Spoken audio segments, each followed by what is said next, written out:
Berburu semangka. Musim kemarau tahun itu, udara terasa kering dan panas.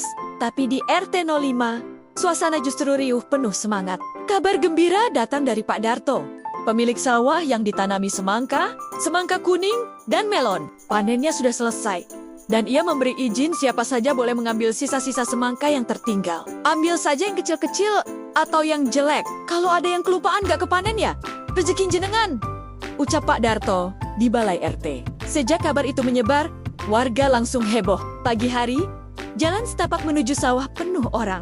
Anak-anak berlarian membawa ember plastik kecil. Ibu-ibu menjinjing keranjang anyaman. Bapak-bapak dengan karung di bahu. Sementara kakek nenek berjalan perlahan sambil membawa tongkat kayu. Di ujung jalan, hamparan sawah itu terbentang luas. Daun-daun semangka yang sudah layu bergelimpangan di tanah kering. Tapi buah-buah bulat masih tampak di sana-sini. Ada yang kecil, ada yang cacat, ada pula yang ternyata masih besar dan segar. Cepat! Cepat! Siapa tahu dapat yang besar, teriak Rani, bocah perempuan kelas 4 SD, sambil berlari ke tengah petak sawah. Adi, adiknya yang lebih kecil, tersandung sulur semangka, lalu terjatuh. Namun, ia justru tertawa lebar ketika menemukan semangka sebesar kepalan tangan di sampingnya. Bu, lihat, aku dapat. Kecil, tapi ini semangka betulan kan? Teriaknya polos. Ibu-ibu tertawa mendengar itu. Salah satunya, Bu Siti, sambil jongkok memetik semangka kuning yang retak kulitnya.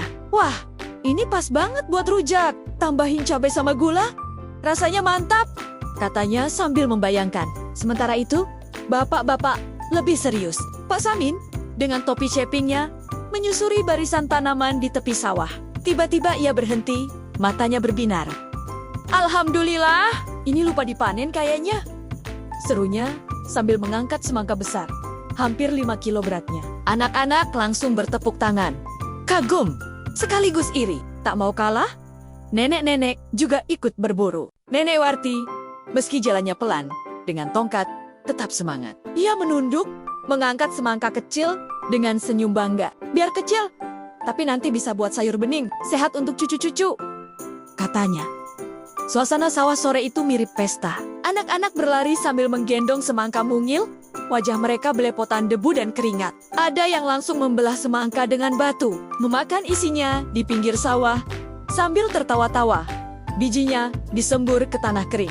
Ibu-ibu duduk bergerombol di bawah pohon kelapa, membelah semangka kecil dengan pisau, lalu menambahkan sedikit garam. Coba ini, enak loh walau kecil, ujar Bu Siti, sambil menyodorkan potongan semangka pada temannya. Mereka pun makan bersama, sambil bercakap dan tertawa. Anak-anak tak kalah riuh. Rani dan teman-temannya menemukan semangka kuning yang sudah retak. Mereka mencuilinya dengan tangan, membagi-bagi, lalu makan sambil menari-nari kecil. Segar banget! Rasanya manis, kayak es krim, kata Adi, meski wajahnya belepotan merah. Di sisi lain, kakek-kakek duduk di pematang sawah, memandang anak cucu mereka dengan senyum. Beginilah nikmatnya hidup di desa, kata kakek Harjo pelan.